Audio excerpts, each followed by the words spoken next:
अच्छा शाह साहब ये बताएं कि ये जो इरसा का फैसला हुआ है वफाक की जानिब से, क्या समझते हैं ये फैसला सूबों और वफाक के बीच तकरार बढ़ाने का सबब तो नहीं बनेगा? देखिए, इरसा वाटर अकॉर्ड के तहत इरसा एक्ट बना था और उसके ऊपर इरसा अथॉरिटी बनी थी और इसका मकसद ही यही था कि ये एक इंडिपेंडेंट अथॉरिटी हो और इस पे वफाक का कोई असरअंदाजी उसमें ना हो। इसी वजह से उसमें 5 मेंबर हुआ करते थे, हर सूबा एक मेंबर नॉमिनेट करता था और वफाक की तरफ से एक नॉमिनेशन आती थी और उसकी चेयरमैनशिप भी रिवॉल्व होती थी इन 5 मेंबरों के दरमियान।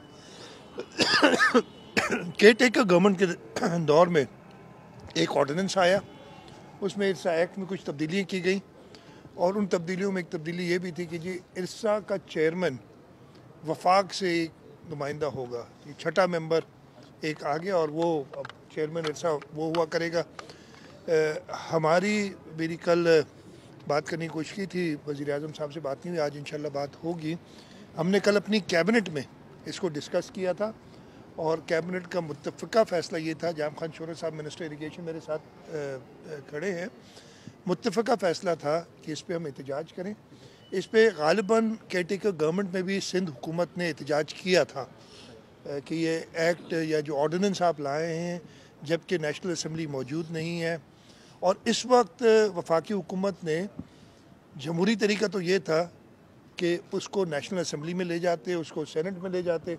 अगर एक्ट पास होता और उस पर ज़रूर पाकिस्तान पीपल्स पार्टी के मेंबरान अपना राय का इजहार करते और मेरा ख्याल है कि ये एक्ट पास नहीं होता असम्बली से, नेशनल असम्बली से इस वक्त। लेकिन उन्होंने अभी ना सिर्फ एक शख्स को उधर अपॉइंट कर दिया है, लेकिन हमें उस शख्स पे भी एतराज़ है। खैर वो तो बात की बात है ना, हम तो इस चीज़ को मानते ही नहीं हैं, इस चीज़ को हम मानते ही नहीं हैं कि ये इरसा का जो इंडिपेंडेंट अथॉरिटी है उसको वफाक के कंट्रोल में दे दिया जाए। नहीं तो पहले ये हुआ करता था ना, वापडा चलाती थी ये पानी की तकसीम और उसके बाद इंडर रिवर सिस्टम अथॉरिटी बनी और वाटर अकॉर्ड हुआ, जिसके बाद कहा गया कि इसको वफाक या वापडा के कंट्रोल से निकाला जाए और वापस 1951। अब मुझे हैरत ये है कि PMLN की हुकूमत ही थी 1991 में जिसने ये वाटर अकॉर्ड बनाया था। हमें अकॉर्ड पे और बहुत सारे हमें एतराज़ात हैं, लेकिन उसको बेहतर करने की बजाय उसको और ख़राब कर दिया छोटे सूबों के लिए ख़ास तौर पे। और इसमें एक वक्त में तो ये भी हुआ था कि इस वफाक का जो नुमाइंदा होगा वो भी छोटे सूबों यानी छोटे नहीं बल्कि जो टेल में सूबे हैं, सिंध या बलूचिस्तान और प्राइमरली सिंध इरिगेशन का इस्तेमाल ज़्यादा करते हैं तो सिंध से होगा, वो भी ख़त्म होगी बात और एक वफाक का नुमाइंदा कर दिया। और जैसे मैंने कहा इतराज़ हमें उस नुमाइंदे पे भी है जो उन्होंने किया है। जो साहब उन्होंने अपॉइंट किए हैं वो वापडा के चेयरमैन रह चुके हैं, उन्होंने एक किताब लिखी है एक कंट्रोवर्शियल प्रोजेक्ट के ऊपर। एक ऐसा प्रोजेक्ट जिसको 3 सूबों की असेंबलियां रिजेक्ट कर चुकी हैं और इस शख्स ने उस कंट्रोवर्शियल प्रोजेक्ट की हिमायत में, क्या नाम है उस प्रोजेक्ट? कालाबाग डैम भाई, मतलब क्या, मतलब मैं कोई छुपा नहीं रहा, जफ़र महमूद नाम है बंदे का, मियाँ शहबाज शरीफ साहब ने ऑर्डर किया है, मतलब नाम मुझसे पूछेंगे तो सब बताऊंगा आपको। तो ये इस पे शदीद एहतजाज सिंध हुकूमत का है। जैसे मैंने कहा मैं प्राइम मिनिस्टर साहब से बात भी करूंगा।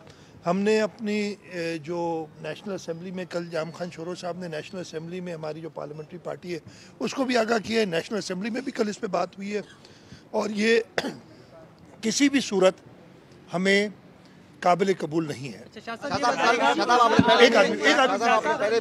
कल जो है अमन अमान के हवाले से आपने बात की, लेकिन अब तक सिंध में अमन अमान की जो सूरत है वो बेहतर नहीं हो रही। कब तक सिंध के लोग देखिए कल हमारी कैबिनेट फॉर्म हो गई है, होम मिनिस्टर भी आ गए हैं, हमने कुछ अफसरान के लिए लिखा भी है और इंशाल्लाह ताला वो आ जाएंगे तो उस पर हम काम करेंगे। मैंने आप लोगों से पहले भी कहा था कि अमन अमान की सूरत हाल, मैं ये नहीं कह रहा कि हमारे ज़माने में कोई बहुत अच्छी थी, मैं कभी ये बात नहीं की, लेकिन पिछले 6 महीने में और वो खुद एक्नॉलेज करते हैं कि ज़्यादा ख़राब हुई ये केयरटेकर के टाइम पे। और हमें इंस्पेक्टर जनरल पुलिस ने भी ब्रीफिंग दी है, कल मैंने कैबिनेट को भी ब्रीफिंग दिलवाई थी लॉ एंड ऑर्डर के ऊपर और यही बताया था कि ख़ास तौर पे पिछले 3-4 महीने हालात ज़्यादा ख़राब हुए और इंशाल्लाह ताला हमारी पूरी कोशिश होगी, सबसे पहली तरजीह अमन व अमान है और उसको बहाल करने के लिए।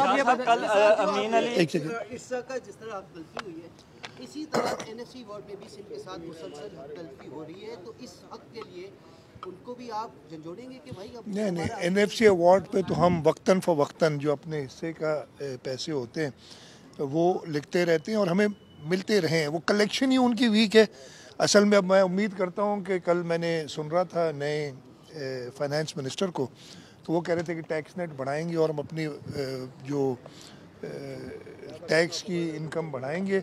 हम यही चाहते हैं ताकि सूबों को अपना जायज़ हक मिले। उनकी कलेक्शन कम होती, जहाँ तक अरियर्स का ताल्लुक है इस वक्त भी कुछ अरियर्स है और उस सिलसिले में मैं उनसे लिख रहा हूँ। शहबाज शरीफ की हुकूमत आपके वोटों पर खड़ी है, पीपल्स पार्टी के वोटों पर। उन्होंने आते ही आपके साथ इतनी बड़ी ज्यादती कर दी, इरसा में चेयरमैन अपना लगा दिया, पानी का मसला सर पर होगा।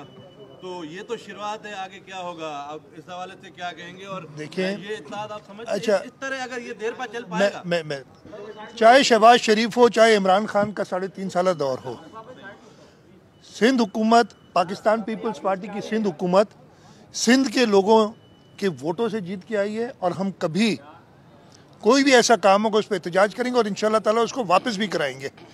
इमरान खान को भी हमने हर तरीके से, उसने बड़े ये थे, तो इस तरीके से कोई भी हुकूमत होगी इसमें इत्तेहाद अपनी जगह पे है, सपोर्ट, इत्तेहाद नहीं है सपोर्ट है पाकिस्तान पीपल्स पार्टी की, पाकिस्तान मुस्लिम लीग नून को, वो बिल्कुल उनके साथ रहेगा। लेकिन अगर उन्होंने सिंध के लोगों के हक पे किसी भी तरीके से कोई सिंध के लोगों को नुकसान होने वाली बात हुई तो उस पर हमारा मौक़िफ़ बड़ा क्लियर होगा और हम रिटेस्ट करेंगे। एक इधर से शाह साहब, ये है कि हम देख रहे हैं कि बर्फ़ पिघल रही है। केपी के वज़ीर आला कल जो है वो वज़ीर आज़म से उनकी मुलाकात भी हुई। आप क्या इसको किसी तरह देख रहे हैं? खुशाइन बात है, खुशाइन बात है। मैंने आपको बताया था जब 2016 में मैं चीफ मिनिस्टर बना था पहली बार, उस वक्त पाकिस्तान मुस्लिम लीग नवाज़ की हुकूमत थी, मियाँ मोहम्मद नवाज़ शरीफ साहब प्राइम मिनिस्टर थे और उस वक्त पीपल्स पार्टी और PMLN के ताल्लुकात बहुत ख़राब थे। सदर जरदारी मुल्क से बाहर थे, तो मैंने उस वक्त सदर जरदारी से चीफ मिनिस्टर का ओहद लेने के बाद पूछा कि मैं किस तरीके से काम करूं वफाकी हुकूमत से। उन्होंने कहा नहीं भाई, तुमने तो काम करना है उनके साथ, तुम इमीडिएटली प्राइम मिनिस्टर से टाइम लो और सिंध के लोगों की बेहतरी के लिए काम करो। मैं उम्मीद करता हूं कि अली अमीन गंडापुर साहब भी एक ऐसे माहौल में जाएंगे जहां पे कोई ऐसी बात ना हो कि इख्तलाफात और बढ़े।